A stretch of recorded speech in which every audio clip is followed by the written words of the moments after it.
Welcome back, guys. For those who are new to this channel, I'm a JEE 2026 appearing aspirant trying to work hard on my goals on daily basis. So in this video, I'm going to share my last few days strategy for JMMT 2026 along with my JMMT 10, 11 and a PYQ mock which I gave recently. So yeah, let's begin the video. So basically, I made a planner in which I had decided what to do in these few days which are left for JEE mains. And for your information, my shift date is allotted as 21st of Jan, which is unfortunately like it's the first time writing JEE mains and the first day itself is mine. I feel a bit anxious, but can't express it though. So I planned a planner basically. So when I planned this, it was 9 days, but now if you're watching this video, it would be 7 to 8 days basically. So yeah, I plan to do 6 to 7 times revision of my whole syllabus. Approximately 1 day would be taken for each round of syllabus to be completed, but yeah, we can always consider doing it faster and faster as we keep on doing it. So basically, talking about the revision part, that's it. And as usual, I'm taking the tests also regularly as I'm uploading the results also. But from the past 2 days, it was a total burnout for me because one day I had to take double mock tests also, and the other day the paper was a little bit difficult. So yeah, basically it was a total burnout for me from the past 2 days. That's why I was not able to upload the video regularly. Anyway, I plan to take 9 tests along with 3 to 5 PYQ mocks. So PYQ mocks are the most relevant tests what you can take at this point of time, and that's what I have to suggest you because I have not taken much papers by mock. So suggest me a few papers which I can be taken in a serious manner, which would improvise my percentile and rank. Also, you guys suggest me in the comment box. And yeah, I've also have to complete a syllabus, a part of the syllabus basically, ray optics, wave optics, semiconductors from physics and thermodynamics, salt analysis, and quantitative analysis. So these are the these are the chapters which I have aimed to complete in these days basically. And from the mathematics part of view, I have to complete conic sections, binomial theorem, and matrices. Although I have completed matrices already once, and I have to revise things up, so I will return it once again. Anyway, but talking about conic sections and binomials, I think it would go on really nice if I improvise my math score, because I'm able to attend like 6 to 7 questions on regular basis. But improvising the number of attended questions is important for mathematics to get a targeted score of 40.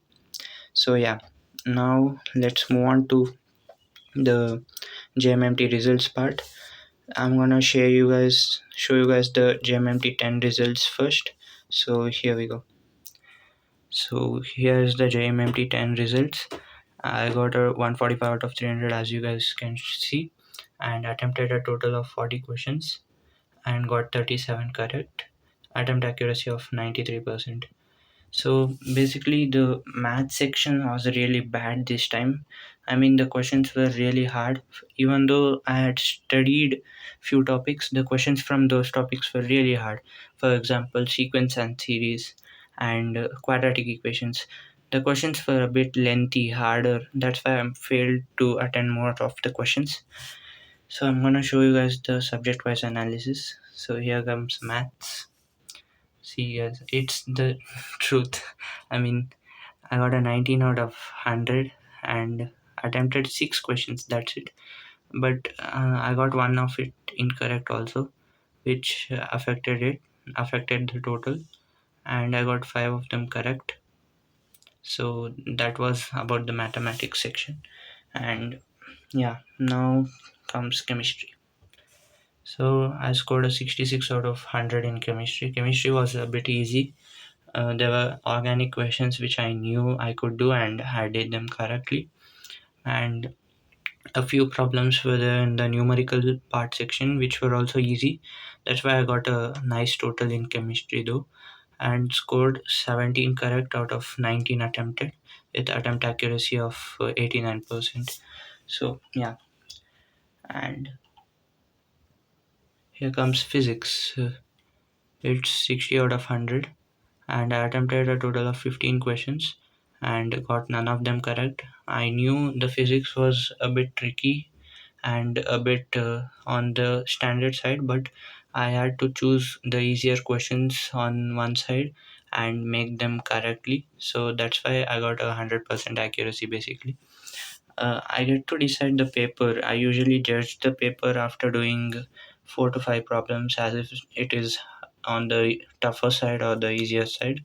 That's why I think it's a bit advantageous for me to score 100% accuracy in physics.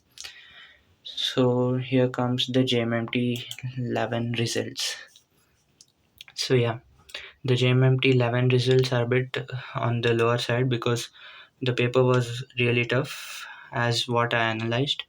I mean, the physics and chemistry section was really on the tougher side, basically. But I thought of it like I approached the paper maybe in a different way.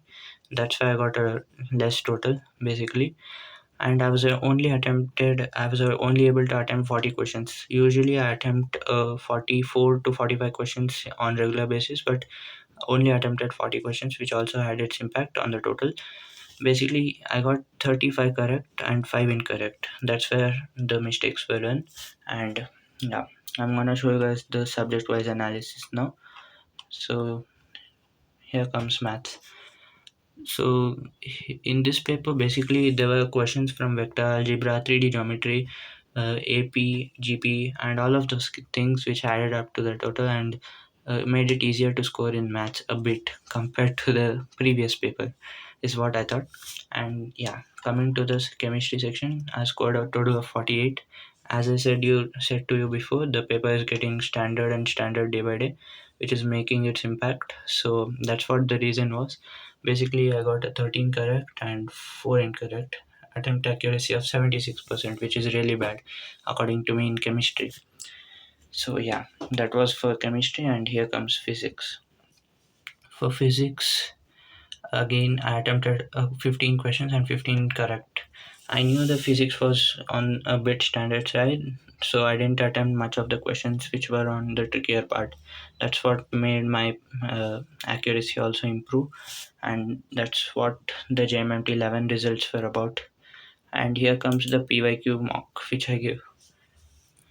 So basically, I got a 151 out of 300 in the paper. It's 22nd Jan evening slot. I don't know the difficulty of the paper about this shift. Can you guys please help me out by commenting the difficulty and the overall analysis of the paper, basically? So predicted percentile of 97.6. So actually, at this point of time, at this marks, I think the percentile is much expected to be at this point. I mean, this rate only. So that's what I thought about it. But anyway, let me get it through the comments only. Anyway, now coming to the section overview, I got a total of 56 out of 80 in the numerical section and 16 out of 20. So basically, I got most of the questions correct. The physics was really, really, really easy in this paper, guys. If you don't believe me, you can attend the paper itself if you have completed about 70 to 80% of your syllabus also. It is really easy, guys. But coming to the chemistry section, it was a bit on the trickier side. I mean, the organic questions were a bit unusual, but surely it was a moderate level paper. Chemistry was a moderate level, and I got a 49 out of 80 in the section A and 3 out of 20. It's because I attempted 2 questions and got one incorrect, basically.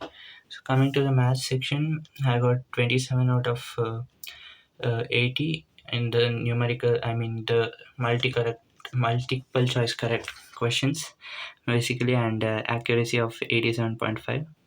So that was for the PYQ mark. What do you think? What do you guys think of the marks according to this paper? Let me get to know in the comment box basically. So yeah, that was for my day from the last few days, what I was doing. This is what I did, and yeah, I have to progress a lot. And I also wish you guys a lot of luck and wish you guys all the best. At this point of time, we need to struggle a lot and keep things going on. And yeah, let's do it together. If you're still there at the end of the video, please do like and subscribe the channel. It means a lot to me.